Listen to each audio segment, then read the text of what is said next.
Get ready. Tamil Senior, second paper, trial dictation. Get ready. 10 seconds. Five seconds. Start. சட்டப்பேரவையில் வரவு செலவு திட்டத்தின் மீது ஓர் உறுப்பினர் பேசியதாவது: மாண்புமிகு துணைத் தலைவர் அவர்களே, இந்த ஆண்டு அவையில் அளிக்கப்பட்டுள்ள வரவு செலவு திட்டம் எல்லோரும் ஏற்கக்கூடியதாக இருப்பதால் மாண்புமிகு நிதியமைச்சர் அவர்களை நான் பாராட்டுகிறேன். ஆதி திராவிடர் சமூக முன்னேற்றத்திற்காக இந்த அரசு நிறைய பணத்தை செலவு செய்து ஆதி திராவிடர்களுக்கு கல்வி வசதியும் தங்குமிட வசதிகளும் வீட்டு வசதியும் செய்து கொடுத்து வருகிறது. ஆதி திராவிட மக்களுக்கு இன்னும் தேவைகள் நிறைய இருக்கின்றன. ஆகையால் அவர்கள் இன்னும் விரைவில் முன்னேற்றம் அடைவதற்கு தேவையான வசதிகள் செய்து கொடுக்க வேண்டுமென்று கேட்டுக்கொள்கிறேன். அடுத்து குடிநீர் வசதியை பற்றி ஒரு சில வார்த்தைகள் சொல்ல விரும்புகிறேன். அரசு குடிநீர் வசதி இல்லாத எல்லா கிராமங்களிலும் அந்த வசதியை செய்து கொடுத்திருக்கிறது. முன்பே குடிநீர் வசதி செய்து கொடுக்கப்பட்ட சில இடங்களில் பழைய திட்டங்களுக்கு மத்திய அரசிடம் இருந்து நிதி உதவி கிடைக்கவில்லை என்று தெரிய வருகிறது. அதனால் பழுதாகி இருக்கும் பழைய திட்டங்களை புதுப்பிப்பதையும் அதிகப்படுத்துவதையும் கைவிடக்கூடாது என்று தெரிவித்துக் கொள்கிறேன்.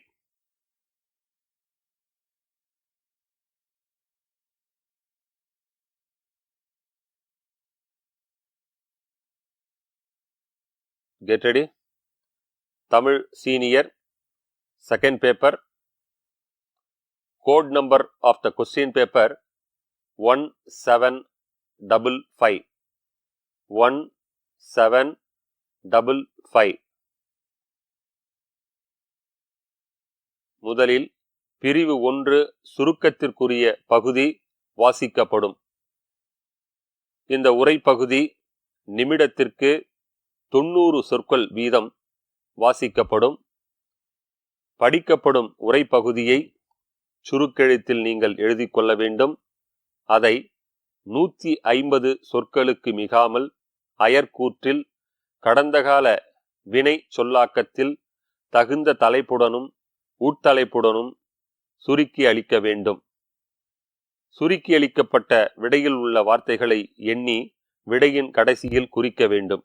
உங்களது சுருக்கெழுத்து திறனுக்கு 5 மதிப்பெண்கள் ஒதுக்கப்பட்டுள்ளன. விரிவெழுத்தில் எழுதும்போது கையெழுத்து தெளிவாக இருக்க வேண்டும். வரிகளுக்கிடையே உரிய இடைவெளியும் இருக்க வேண்டும். Get ready for main dictation. 20 seconds.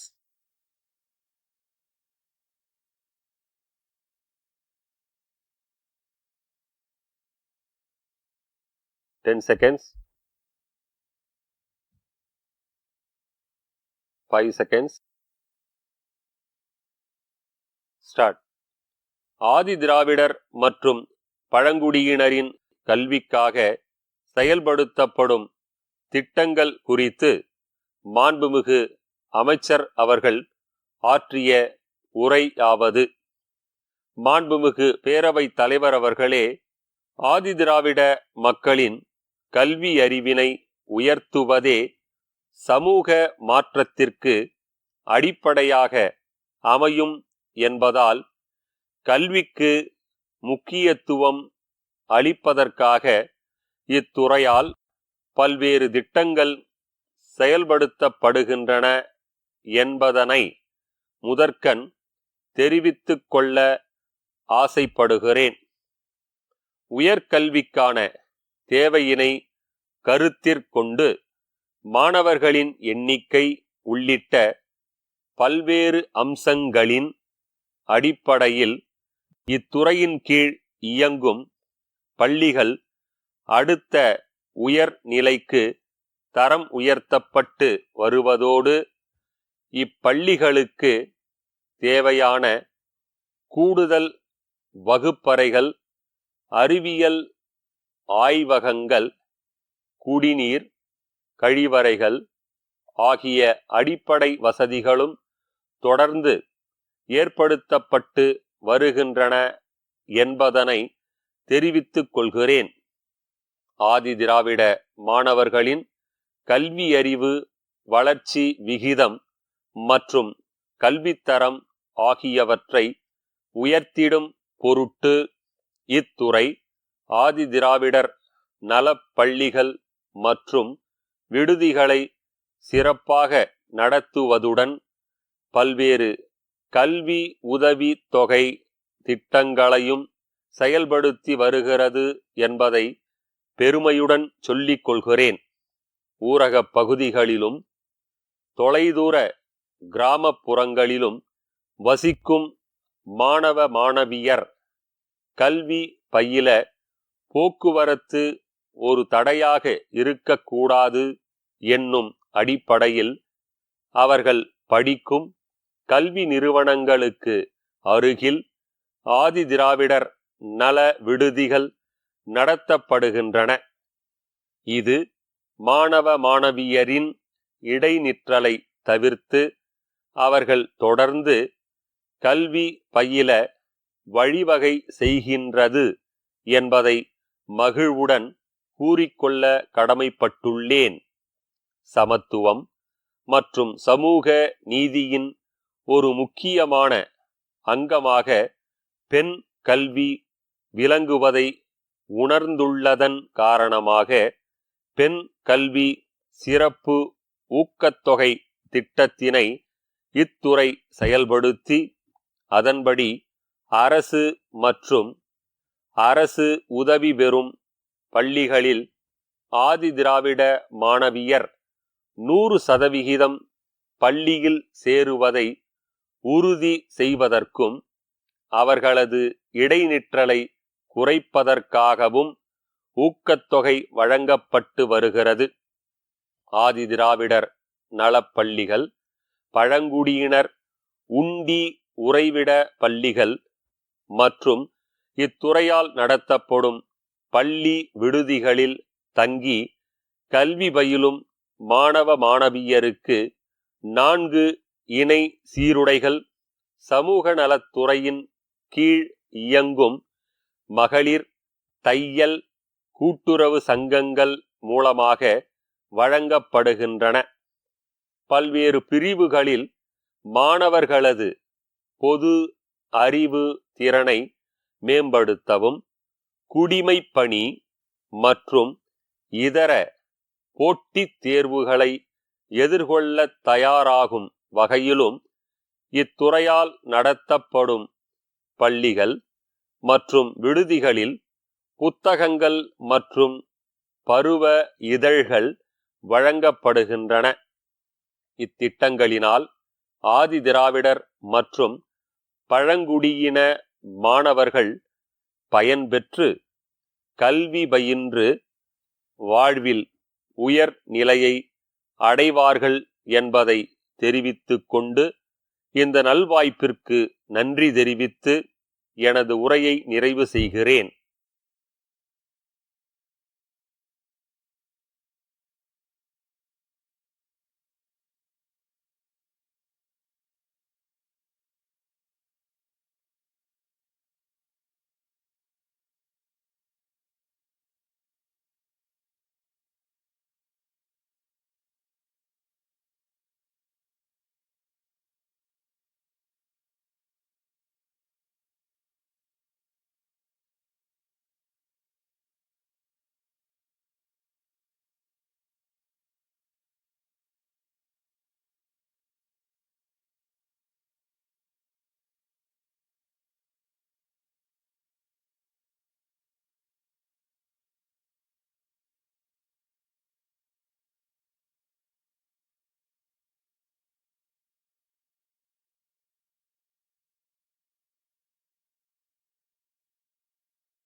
Get ready. பிரிவு 2 விரிவாக்கத்திற்குரிய பகுதி. இந்த உரைப்பகுதி நிமிடத்திற்கு 90 சொற்கள் வீதம் வாசிக்கப்படும். இங்கே படிக்கப்படும் கற்பனை கடிதங்கள் முதலியவற்றின் குறிப்புகளை சுருக்கெழுத்தில் நீங்கள் எழுதி கொள்ள வேண்டும். அக்குறிப்புகளை கொண்டு ஒவ்வொரு வினாவிற்கும் ஏற்ற வகையில் தேவைப்படும் இடங்களில் கையொப்பமிடுவதற்கேற்ப உரிய படிவத்தில் விரிவாக்க வேண்டும். உங்களது சுருக்கெழுத்து திறனுக்காக 5 மதிப்பெண்கள் ஒதுக்கப்பட்டுள்ளன. உங்களது கையெழுத்து தெளிவாக இருப்பதுடன் வரிகளுக்கிடையே உரிய இடைவெளி இருக்க வேண்டும். Get ready for main dictation. 15 seconds.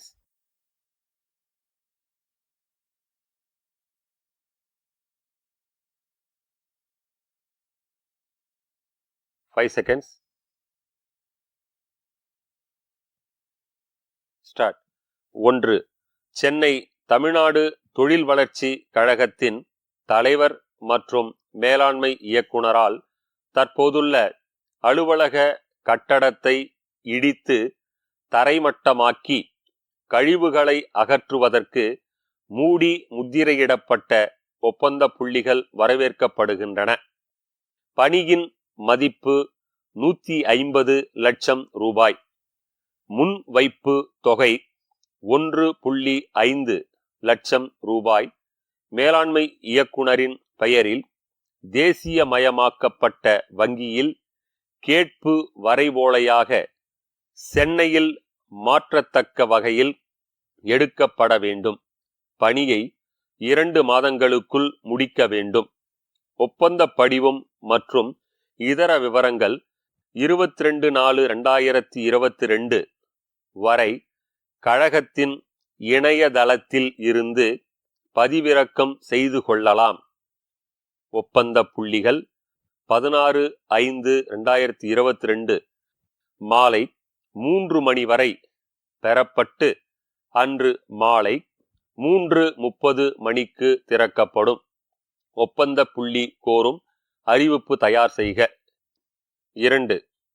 இந்திய புவியியல் ஆய்வுத்துறையில் ஓட்டுநர் பதவிக்கு விண்ணப்பங்கள் வரவேற்கப்படுகின்றன. விண்ணப்பதாரர் 10ஆம் வகுப்பு தேர்ச்சி பெற்றிருப்பதுடன் கனரக வாகனம் இயக்குவதற்கான உரிமம் பெற்றிருக்க வேண்டும். 25 வயதிற்கு மேற்படாதவராக இருக்க வேண்டும். மத்திய அரசு விதிமுறைகளின்படி ஊதியம் வழங்கப்படும். இது தொடர்பான விவரங்கள் மற்றும் விண்ணப்ப படிவம் ஆகியவை இந்நிறுவனத்தின் இணையதளத்தில் இருந்து பதிவிறக்கம் செய்து கொள்ளலாம். விண்ணப்பங்கள் 12/9/2022க்குள் வந்து சேர வேண்டும். விளம்பரம் தயார் செய்க. 3. கோயம்புத்தூர் அறிவொளி நகரில் குடிசை மாற்று வாரிய குடியிருப்பு பகுதிக்கு கடந்த 20 நாட்களாக குடிநீரும் இதர பயன்பாட்டுக்கான தண்ணீரும் விநியோகிக்கப்படாததால் மக்கள் மிகுந்த சிரமப்படுகின்றனர். இங்கு உடனடியாக 2 வகையான தண்ணீரையும் விநியோகம் செய்யப்படுவதற்கு விரைந்து நடவடிக்கை எடுக்கப்பட வேண்டும். இச்செய்தியை நாளிதழில் வெளியிடுமாறு தினமலர் ஆசிரியருக்கு கடிதம் எழுதுக. 4. ஆகஸ்ட் 4, 2022 அன்று தாராபுரத்தில் இருந்து திருப்பூர் நோக்கி அதிவேகமாக வந்து கொண்டிருந்த கார் திருப்பூரில் இருந்து பழனி நோக்கி வந்து கொண்டிருந்த தனியார் பேருந்தின் மீது நேருக்கு நேர் மோதியதில் காரில் பயணித்தவர்களில் 3 பேர்கள் சம்பவ இடத்திலேயே உயிரிழந்தனர். படுகாயமடைந்த 2 திருப்பூர் தனியார் மருத்துவமனையில் அனுமதிக்கப்பட்டனர். காவலர்கள் சம்பவ இடத்திற்கு விரைந்து வந்து இது குறித்து வழக்கு பதிவு செய்தனர். இவ்விபத்தை நேரில் பார்த்தவாறு எழுதுக.